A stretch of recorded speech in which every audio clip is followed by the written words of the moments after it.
Kolkata TV ডিজিটালে ভাষ্যটি রয়েছে আপনাদের সঙ্গে। আজ যে বিষয় নিয়ে কথা বলবো, গ্যাস সিলিন্ডার। আমরা দেখলাম যে গত কয়েকদিন ধরে ইরান ইসরায়েল যে যুদ্ধের পরিস্থিতি, সেই যুদ্ধের আবহে কিন্তু গ্যাসের যে দাম, সেই দামেও একটা প্রভাব ফেলেছে বড়সড়। অর্থাৎ রান্নার গ্যাসের গৃহস্থের হেসেলে একটা বড়সড় প্রভাব ফেলেছে এই যুদ্ধের আবহে। গত 7ই মার্চ আমরা দেখেছিলাম যে রান্নার গ্যাসের যে দাম, সেই দাম কিন্তু অনেকটাই বেড়ে গিয়েছিল এবং যার ফলে সাধারণ মানুষজন তাদের কাছে একটা কিন্তু অসুবিধে হয়ে গিয়েছে। তবে এবার যেমনটা জানা যাচ্ছে যে কেন্দ্রীয় পেট্রোলিয়াম মন্ত্রকের তরফে যে সিদ্ধান্ত নেওয়া হয়েছে, বাণিজ্যিক গ্যাসের যে দাম, সেই দাম বাড়ানোরও সিদ্ধান্ত নেওয়া হয়েছে। এখন মনে করা হচ্ছে যে সমস্ত ইমার্জেন্সি জায়গাগুলো, যেরকম বিভিন্ন স্বাস্থ্যকেন্দ্রগুলো থেকে শুরু করে বিভিন্ন যে মেডিকেল চিকিৎসা কেন্দ্রগুলো রয়েছে, ইনস্টিটিউশনগুলো রয়েছে, সেখান ছাড়া এবং স্কুল কলেজ ছাড়া প্রায় সব জায়গাতেই কিন্তু বাণিজ্যিক গ্যাসের যে সরবরাহ তা আপাতত বন্ধ রাখা হচ্ছে। কারণ বাণিজ্যিক গ্যাসের যে দাম, সেই দামও বাড়তে পারে এমনটাই মনে করা হচ্ছে। আর এই জায়গা থেকে যে সিদ্ধান্ত নেওয়া হয়েছে কেন্দ্রীয় পেট্রোলিয়াম মন্ত্রকের তরফে, যে গ্যাসের দাম বাড়লে কিন্তু সাধারণ মানুষের কাছে একটা সমস্যা হয়ে যাবে। সেক্ষেত্রে বাণিজ্যিক যে গ্যাস, সেই গ্যাসের দামও কিন্তু বাড়াতে হবে।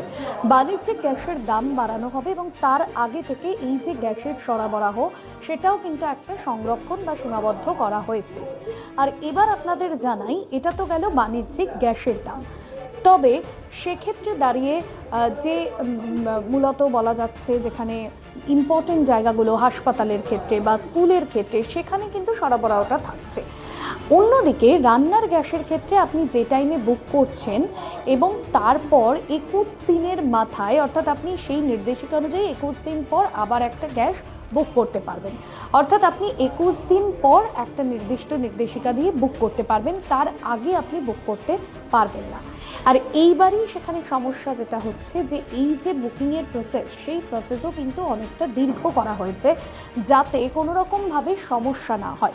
তবে পরবর্তীতে এই জায়গা থেকে কোন সিদ্ধান্ত নেওয়া হয়, যে গ্যাসের যে দাম যেভাবে বাড়ছে, পেট্রোলিয়াম মন্ত্রক তারা কি করে, কারণ আমরা দেখছি যে যেভাবে যুদ্ধ পরিস্থিতি বাড়ছে, সেক্ষেত্রে গ্যাসের দাম এই মুহূর্তে কমার কোনো জায়গা নেই।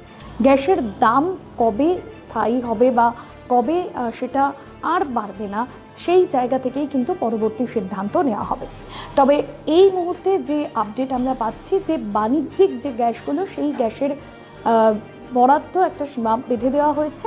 পাশাপাশি যে রান্নার গ্যাস, সেই গ্যাসও যখন আপনি বুকিং করছেন, সেই গ্যাস যখন আসছে এবং তার 21 দিন পর আপনি আরেকটি গ্যাস বুক করতে পারবেন।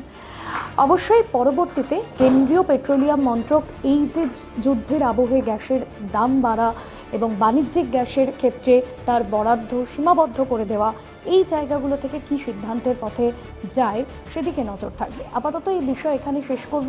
অন্যান্য আপডেটের জন্য ফলো করতে থাকুন কলকাতা টিভি ডিজিটাল।